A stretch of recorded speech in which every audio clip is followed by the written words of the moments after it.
தென்காசி மாவட்டம் ஆலங்குளம் அருகே உள்ள அரசு நெல் கொள்முதல் நிலையத்தில் பயங்கர தீ விபத்தானது ஏற்பட்டிருக்கிறது. இதனால் சுமார் 25,000 நெல் மூட்டைகள் தீக்கிரையாகி சேதமடைந்திருப்பதாக அதிர்ச்சி ஏற்படுத்தக்கூடிய தகவலானது வெளியாகி இருக்கிறது. கூடுதல் தகவலுடன் இணைகிறார் செய்தியாளர் சம்பத். வணக்கம் சம்பத், விவரங்கள். நிச்சயமாக ஆபரகம். தென்காசி மாவட்டம் ஆலங்குளம் அருகே நெல் கொள்முதல் நிலையத்தில் ஒரு பயங்கர தீ விபத்தானது ஏற்பட்டுள்ளது. அதாவது தென்காசி மாவட்டம் ஆலங்குளம் அருகே உள்ள ஐந்தாங்கட்டளை பகுதியில் அரசு நெல் கொள்முதல் நிலையமானது செயல்பட்டு வருகிறது.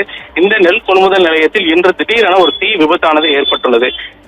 இந்த நெல் கொள்முதல் நிலையத்தில் முதல் கட்டமாக லட்சக்கணக்கான நெல் மூட்டைகளானது பாதுகாப்பாக அடுக்கி வைக்கப்பட்டிருந்தது. திடீரென ஏற்பட்ட இந்த தீ விபத்தின் காரணமாக சுமார் 25,000 நெல் மூட்டைகளானது தீப்பிடித்து எரிந்துள்ளது. மேலும் இத்தகவல் அறிந்த ஆலங்குளம் மற்றும் தென்காசி மற்றும் சுரண்டை பகுதியிலிருந்து தீயணைப்பு துறையினர் விரைந்து வந்து இந்த தீயை அணைக்கின்ற பணிகளானது தீவிரமாக ஈடுபட்டு வந்தனர்.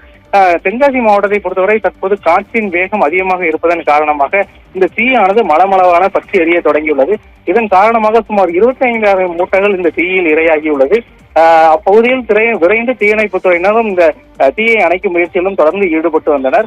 தீ பிடித்ததற்கான காரணம் தற்போது வரை என்னவென்று தெரியவில்லை. இது குறித்தும் தற்போது அங்கு பகுதியில் காவல்துறையினர் விசாரணையை மேற்கொண்டு வருகின்றனர். தற்போது இந்த அரசு நெல் கொள்முதல் நிலையத்தில் திடீரென இந்த பற்றி எறிந்த தீயானது ஒரு பெரும் பரபரப்பு சம்பவத்தை ஏற்படுத்தியுள்ளது என்பது குறிப்பிடத்தக்கது. ஆபரகம்.